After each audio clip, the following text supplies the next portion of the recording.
So, maayong adlaw mga kabistag. Nagpasalamat jud ko og dako sa mga nitambong sa gahapon sa birthday ni Tatay Digong, no? Ato ra silang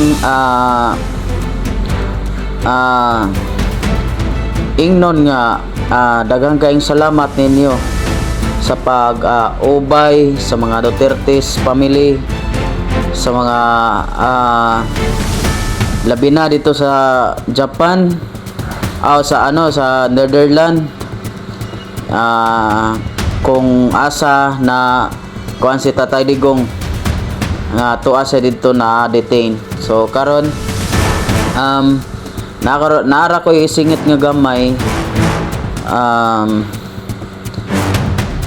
Nakita ninyo itong mga video gabi nga pirte yung pagkanindota, no? Nindot jud siya kay pagka kuan gyud sa mga kuan gyud kaning nindot jud kay kadaghan kay drone ya. Nasa mga napurma gyud si Tatay Digong, napurma yung naong. Dayon napay sign nga magampo nya. Plug, tapos naapatoy bandag kuan ba to kaning usa to katong fish bomb, fish bomb mo na naka kuan good nga. Grabe good paglantaw sa mga lantaw dito sa drone nga ang mga tao to dito sa ubos.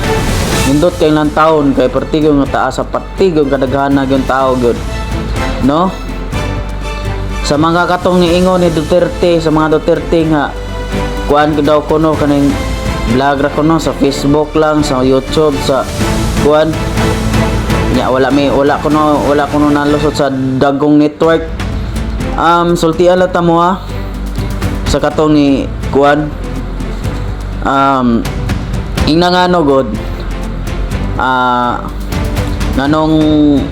nganong sa Facebook rami, sa TikTok rami, sa YouTube, sa social media rami tungod man god kay sige ga-interview ang mga dagong network, wala gipalusot dito sa dagko, no? Wala like sa mga TV, wala ang gipalusot ang kato lang sa Pikas kang sa Pikas Alyansa, no?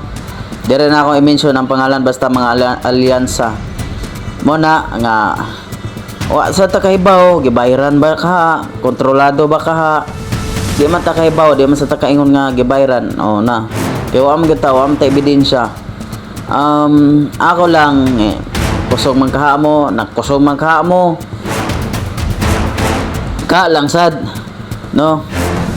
Kusog man kaha mas ninyo ang kuan ninyo nya karon sa mga sa panahon sa mga rally ninyo na magiuban nga puro gud mo kuan gyud, puro gud mo napugos ang mga tao.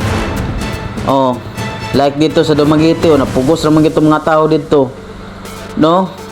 Muna kita dili gud ta mo kuan kay kami mga Duterte solid gud mi.